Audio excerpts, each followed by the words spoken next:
fake news and incorrect, whilst claiming he had been told by the King of Norway himself, whom he is close with.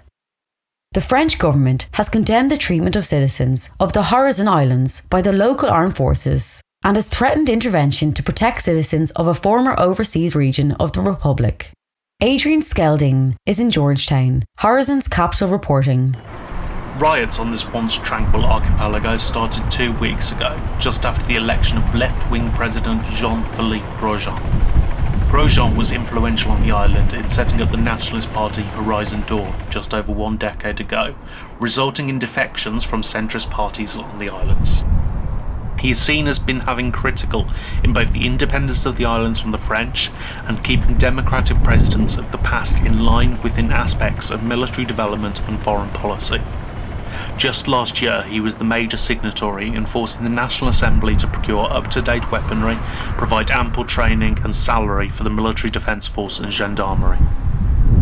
It is this close ties with the generals of the armed forces that has caused so much unrest over the past 2 weeks. Newspapers reported that gendarmes and soldiers were seen closing polling stations early and arresting suspecting dissidents before the vote. This sparked protests from the other parties of an unfair election, a statement that Grosjean has yet to respond to.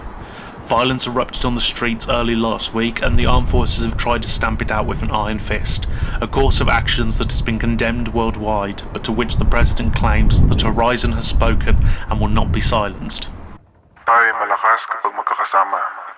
It is together that we are stronger, and it saddens me that these heathens of the democratic parties and even our blood comrades within Nouveau Horizon would decide like this. The Noans have to work together for the good of the nation.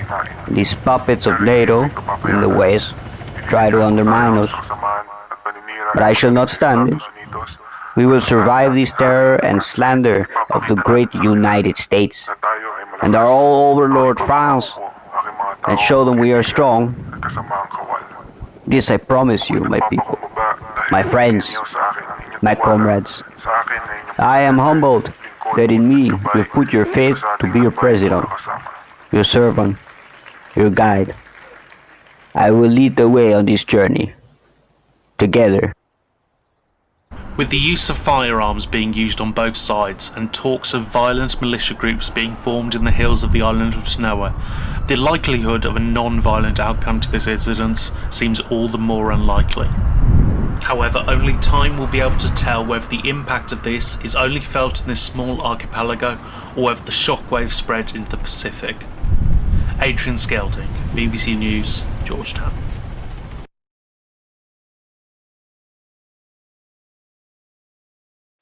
The FTSE 100 climbed more than 2% in London, and similar gains were seen in other European markets. The Dow Jones in New York gained 4% yesterday, although shares in the Japanese market were showing 1.2% lower at closing. The weather tonight is going to be cloudy, with outbreaks of rain across central and southern England and Wales. A few showers will be seen in northern areas, but it will be largely dry with clear periods.